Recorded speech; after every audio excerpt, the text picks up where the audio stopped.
sur la route en direction de la province de Pinar del Río, à l'ouest de Cuba, une courte halte à Las Terrazas et un contact avec la salsa cubaine.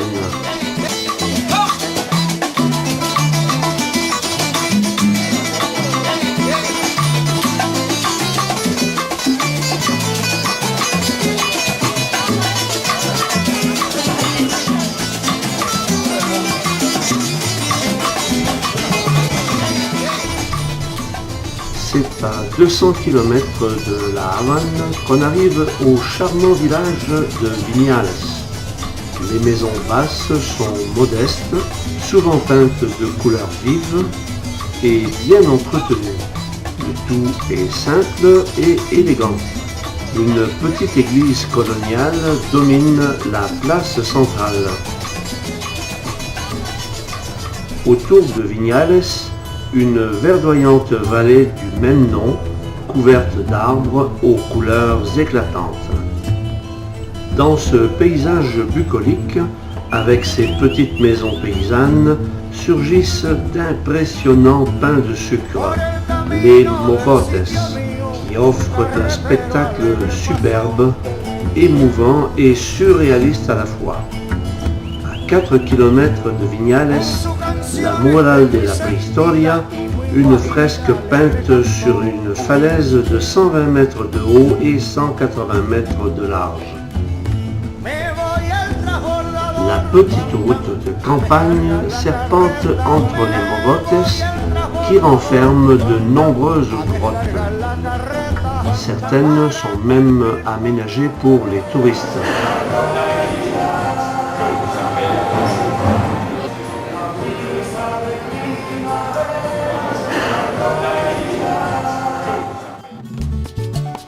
Beaucoup de maisons traditionnelles sont construites en bois de palmier royal, avec des toits en feuilles de palme.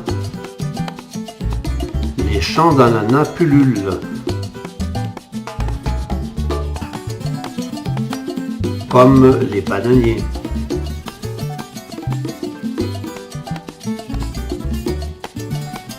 Avec, au détour de la route, un restaurant comme celui-ci, El Palenque de los Cimarrones.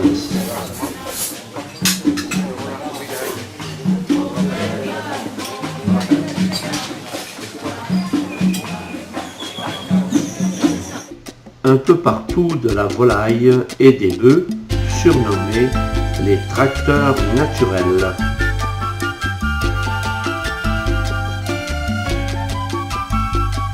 Plus loin, de la terrasse de l'hôtel Los Jazmines, un panorama exceptionnel sur les mogotes qui semblent surgir de la plaine.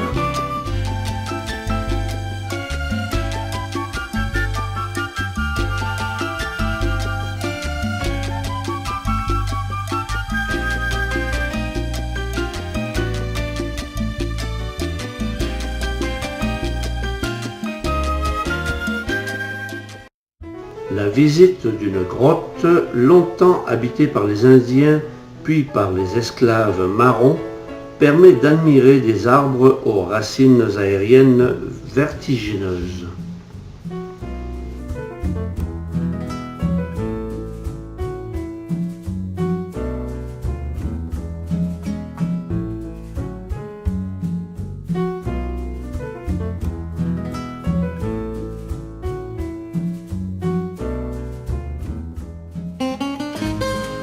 Mais la région est surtout réputée pour la culture du tabac.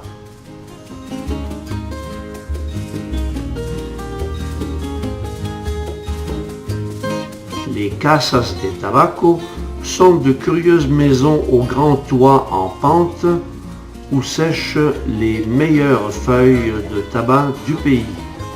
Après la récolte, les feuilles sont imbibées de rhum épicé et laissées à mariner.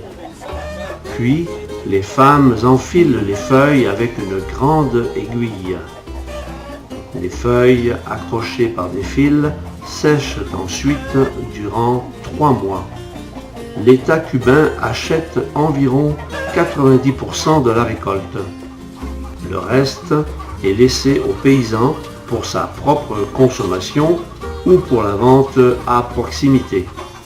Le torseador roule d'abord 3 feuilles différentes pour former la tripe ou cœur du cigare. Puis il les enveloppe dans une feuille intermédiaire, la sous-cape. Pour donner la forme au cigare, il enroule le tout dans du papier humide. C'est une grande feuille, la cape, qui enrobe le cigare.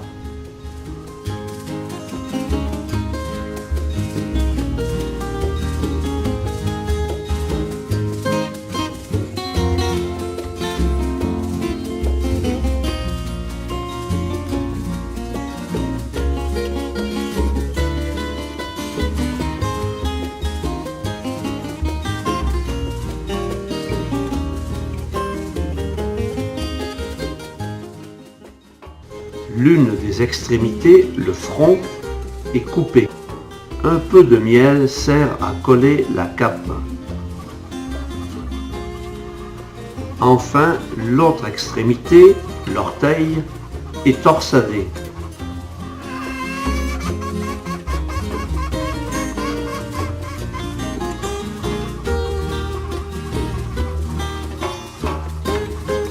Et c'est le plaisir de fumer peut-être les meilleurs cigares au monde.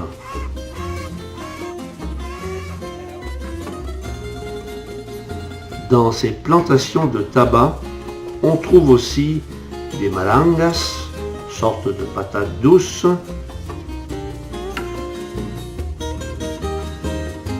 des mangues, des goyaves, des pommes cannelle, des chirimoyas,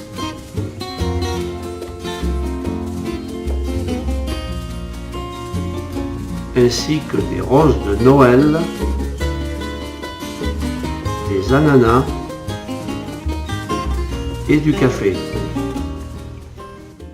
Pour piler. Ok. Alors avec ça, on sépare la graine de l'écorce. Après avec le vent, on élève l'écorce et c'est prêt pour le griller.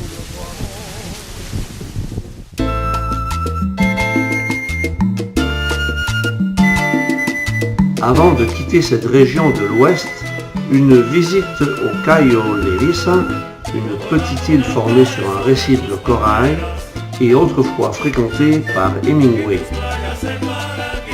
Un petit traversier nous mène à cette île réservée seulement aux touristes en raison de sa proximité avec la Floride.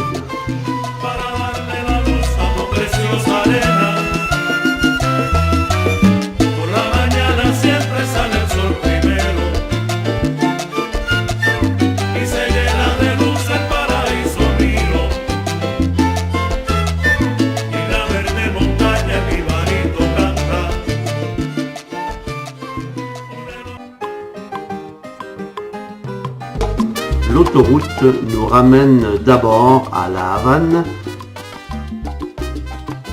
puis nous mène à Camagüey, au centre de Cuba, après 9 heures de route.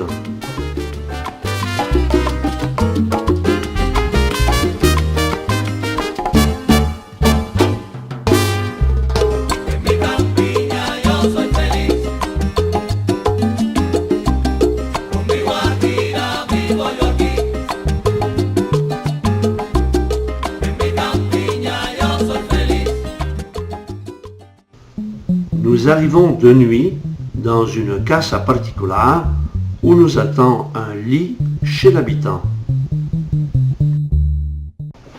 Camagüey, avec ses 325 000 habitants, est la 3e ville du pays, fondée en 1514 par Diego Velázquez.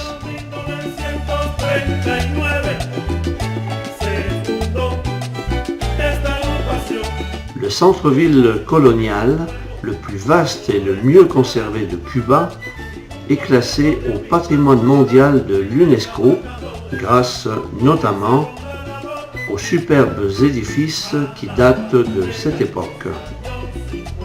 Camagüey est surnommée la ville des églises, car elle s'est construite autour des 9 églises situées dans la vieille ville coloniale. L'église cathédrale, la Iglesia de la Merced, de la Soledad, del Carmen, etc.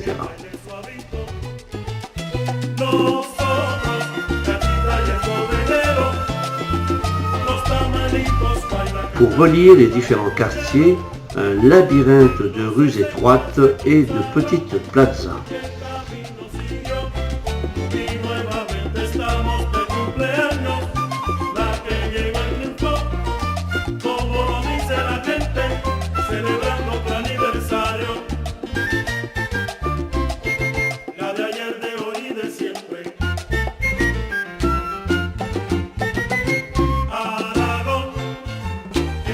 Sur la Plaza del Carmen, de surprenantes sculptures de rue avec des personnages de la vie quotidienne.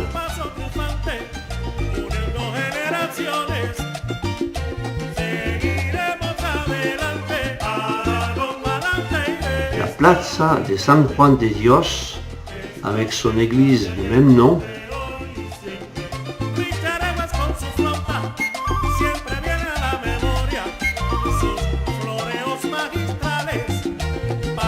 son cloître, et à proximité des spécimens de tinajones, des jarres typiques pour récupérer et conserver l'eau de pluie.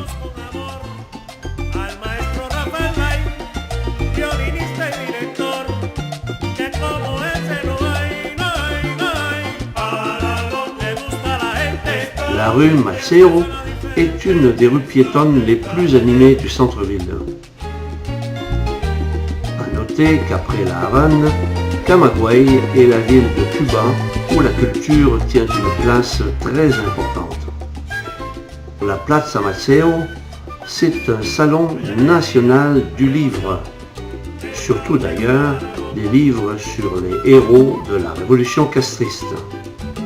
Sur la Plaza Agramonte, c'est la fête pour les enfants et pour les jeunes.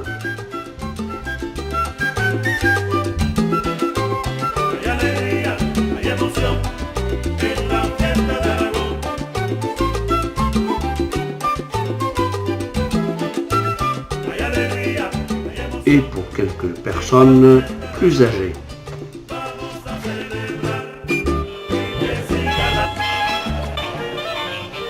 Le soir, des groupes de musiciens, des troupes de danseurs animent les plazas centrales, du moins tant que l'électricité n'est pas coupée.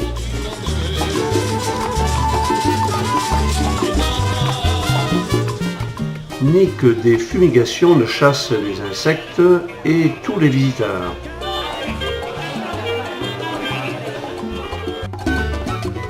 Avant de quitter la ville, une visite au marché en plein air, indiqué comme le plus vaste de Cuba. C'est sans doute un des plus agréables à découvrir, même si le choix des produits proposés est assez limité.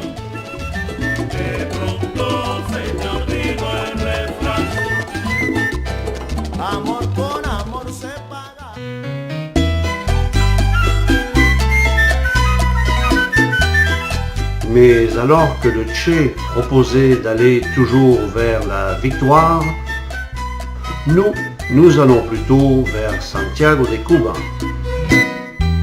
Aprendimos a quererte desde la histórica altura, donde el sol de tu bravura le puso cerco al amor.